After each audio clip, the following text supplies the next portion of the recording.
Está comenzando el audiolibro de Momo creado por el equipo de Fideos con Salsa.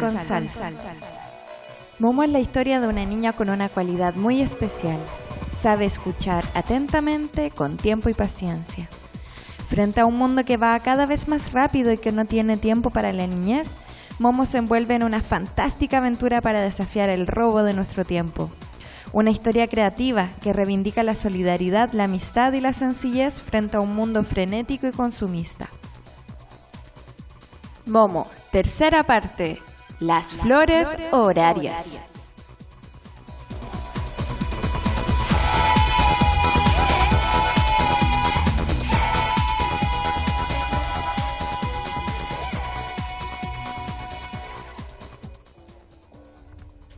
Mucho miedo y más valor. Momo tenía miedo de volver al viejo anfiteatro.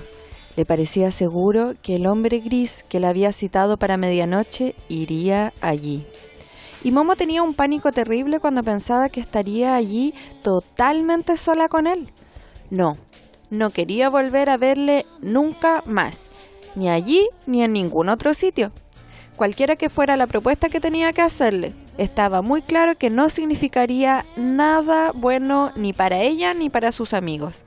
Pero, ¿dónde podía esconderse de él? El sitio más seguro le parecía ser en medio de la muchedumbre.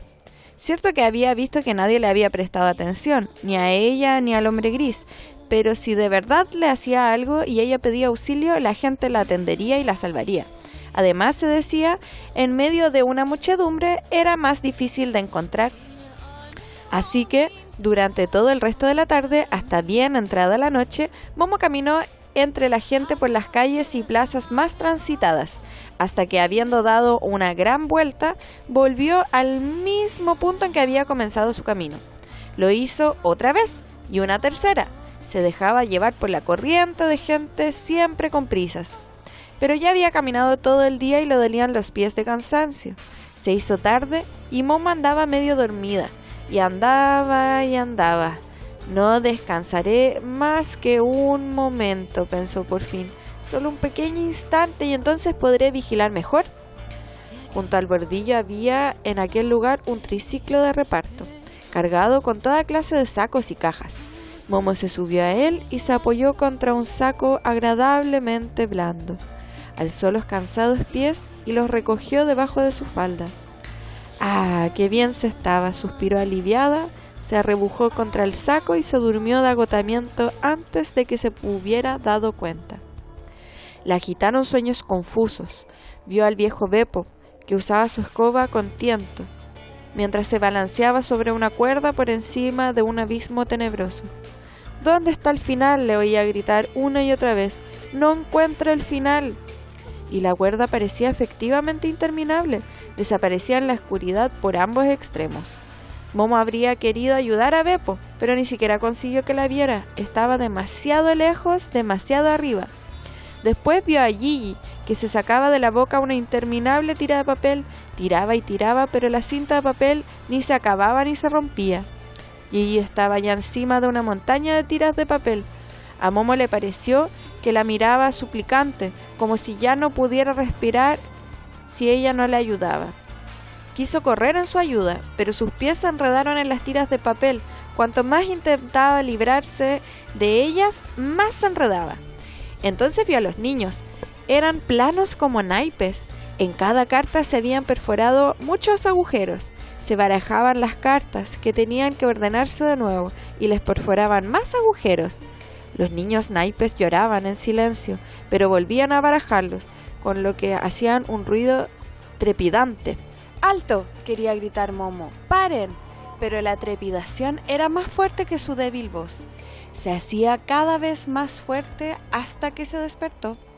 En un primer momento no supo dónde se encontraba, porque todo estaba oscuro, pero entonces recordó que se había montado en un triciclo, y el triciclo estaba ahora moviéndose y su motor hacía ruido. Momo se secó las mejillas húmedas de lágrimas. ¿Dónde estaba? El triciclo debía haber circulado un buen rato sin que ella se diera cuenta, porque ya estaba en aquella parte de la ciudad que de noche parecía deshabitada.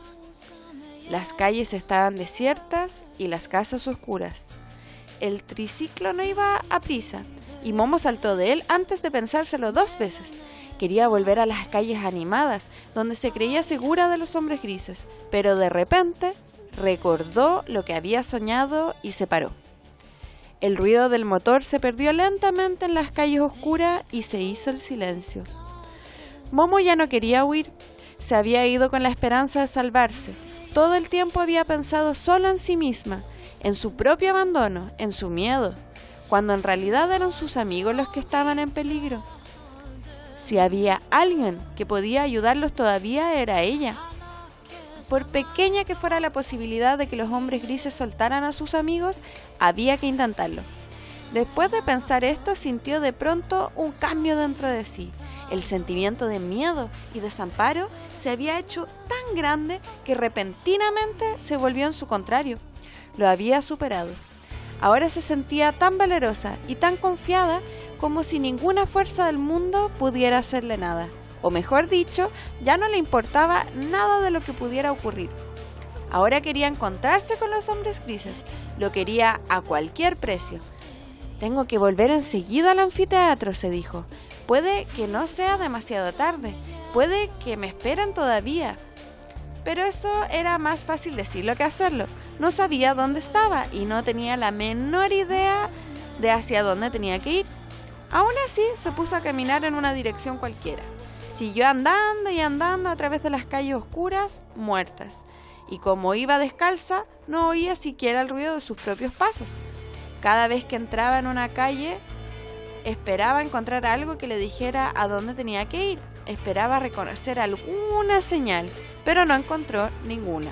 Ni siquiera podía preguntarle el camino a nadie, porque el único ser vivo con el que se cruzó fue un perro flaco, sucio, que buscaba algo comestible en un montón de basura y que huyó miedoso en cuanto se acercó. Por fin, Momo llegó a una plaza inmensa y vacía. No era una de las plazas bonitas con árboles o fuentes, sino solo una gran superficie vacía. Solo en su extremo se destacaba contra el cielo nocturno los perfiles de las casas. Momo atravesó la plaza. Cuando acababa de llegar a su centro, comenzó a sonar cerca un campanario. Sonó muchas veces, de modo que podía ser medianoche. Si el hombre gris la esperaba en el anfiteatro, pensó Momo, ya no llegaría a tiempo para encontrarse con él. Se iría sin haber resuelto nada. Habría perdido la oportunidad de ayudar a sus amigos, quizás para siempre. Momo se mordió el puño. ¿Qué debía hacer? ¿Qué podía hacer? No lo sabía. ¡Estoy aquí!, gritó todo lo fuerte que pudo hacia la oscuridad. No tenía la menor esperanza de que el hombre gris la pudiera oír, pero en eso se equivocaba. Apenas había acabado el eco de la última campanada cuando se hizo notar en todas las calles que llevaba a la plaza a la vez un tenue brillo luminoso que aumentaba rápidamente. Momo se dio cuenta de que eran los faros de muchos coches que se acercaban desde todos los lados hacia el centro de la plaza. Hacia cualquier lado que se volviera siempre se encontraba con un chorro de luz, de modo que tuvo que protegerse los ojos con la mano. Momo no había contado con una movilización tal. Por un instante sintió que le abandonaba el valor, y como estaba rodeada y no podía huir, se escondió lo que pudo en su chaquetón de hombre demasiado grande. Pero después pensó en las flores y en la voz de la música y enseguida se sintió consolada y confortada. Con los motores ronroneando, los coches se habían acercado más y más. Finalmente se pararon uno junto al otro formando un gran círculo cuyo centro era Momo. Entonces bajaron los hombres grises.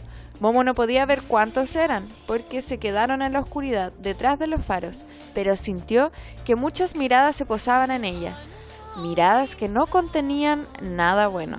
Tuvo frío. Durante un rato, nadie dijo nada, ni Momo ni ninguno de los hombres grises. Así que esta oyó por fin que decía una voz cenicienta, es la niña Momo, que creía poder enfrentarse a nosotros.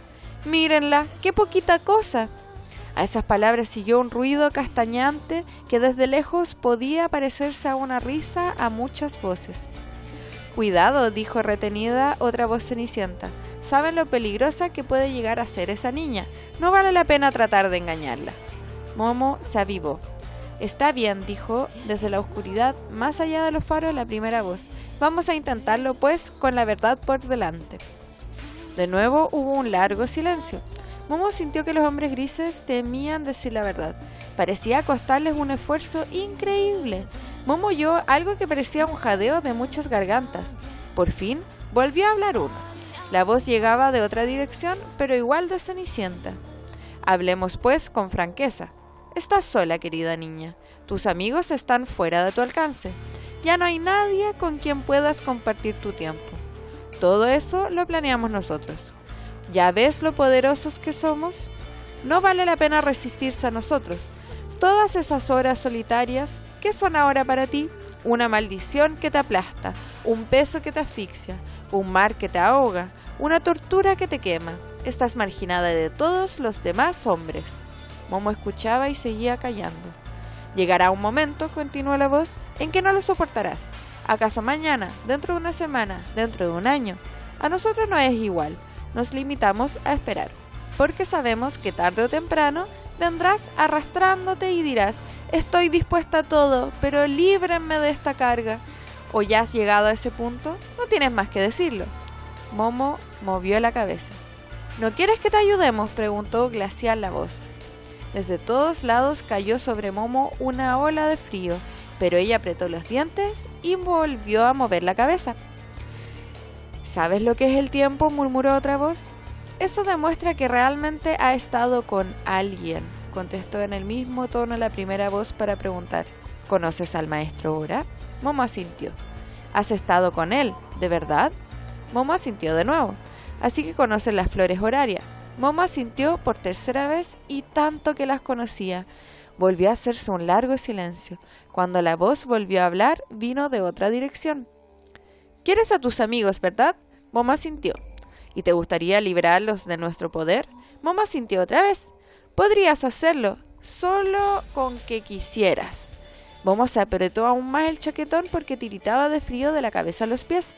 No te costaría más que una pequeñez librar a tus amigos. Nosotros te ayudamos y tú nos ayudas. Me parece que es justo. Momo miró atentamente hacia la zona de donde provenía la voz. A nosotros también nos gustaría conocer personalmente a ese tal maestro Ora, ¿sabes? Pero no sabemos dónde vive. Solo queremos de ti que nos lleves hasta él. Eso es todo. Sí, Momo, escucha bien. Para convencerte de que hablamos contigo con total franqueza y honradez, a cambio te devolveremos a tus amigos y pueden vivir su vida vieja, alegre y divertida. Me parece que es un buen trato. Momo abrió la boca por primera vez. Le costaba hablar, porque le parecía tener los labios congelados. ¿Qué quieren del maestro Ora?, preguntó lentamente. Queremos conocerle, replicó la voz con dureza, y el frío aumentó. Eso te ha de bastar. Momo calló y esperó. Corrió cierto movimiento entre los hombres grises. Parecían ponerse intranquilos. No te entiendo, dijo la voz. Piensa en ti y en tus amigos. ¿Por qué te ocupas del maestro Ora? Es lo suficientemente mayor como para ocuparse de sí mismo. Y además, si es razonable y llega a un acuerdo amistoso con nosotros, no le tocaremos siquiera un cabello. En caso contrario, tenemos nuestros medios para obligarle. ¿A qué?, preguntó Momo con los labios morados. De repente la voz sonó chillona y agotada cuando contestó. Estamos hartos de reunir penosamente una a una las horas, los minutos y los segundos de los hombres. Queremos todo el tiempo de todos los hombres y tiene que dárnoslo ahora. Momo miró horrorizada en la dirección de la que venía la voz. ¿Y los hombres?, preguntó. ¿Qué será de ellos? Los hombres, gritó la voz en falsete, hace tiempo que son inútiles. Ellos mismos han convertido el mundo en un lugar donde ya no hay sitio para ellos. Nosotros dominaremos el mundo. El frío ahora era tan terrible que Momo solo podía mover los labios con dificultad, pero no podía decir palabra. No te preocupes, pequeña Momo, prosiguió la voz ahora baja y halagadora. Tú y tus amigos, ustedes quedan excluidos. Serán los últimos hombres que jueguen y se cuenten historias. No los mezclaremos más en nuestros asuntos y nosotros les dejaremos en paz. La voz calló, pero comenzó a hablar de nuevo, al poco desde otra dirección. Sabes que hemos dicho la verdad, mantendremos nuestra promesa, y ahora llévanos a casa de Ora. Momo intentó hablar, casi había perdido el conocimiento por el frío, después de varios intentos consiguió decir, ni aunque pudiera, lo haría. Desde algún lugar llegó una voz amenazadora. ¿Qué significa eso de que si pudieras? Sí puedes, has estado en su casa, o sea que sabes el camino. No lo encontraría de nuevo, susurró Momo. Lo he intentado, solo Casiopea lo sabe. ¿Quién es esa? La tortuga del maestro Ora. ¿Dónde está ahora? Momo, apenas consciente, tartamudeó. Volvió conmigo, pero la he perdido. Como de muy lejos se oyó una gran confusión de voces excitadas. ¡Alarma general!, oyó gritar. Hay que encontrar a la tortuga. Hay que registrar todas las tortugas. Hay que encontrar a Casiopea. Las voces se difuminaron. Se hizo el silencio. Momo se recuperó poco a poco. Estaba sola en medio de la gran plaza, sobre la que solo soplaba una racha de viento gris. Un viento que parecía no venir de ningún lado. Un viento helado.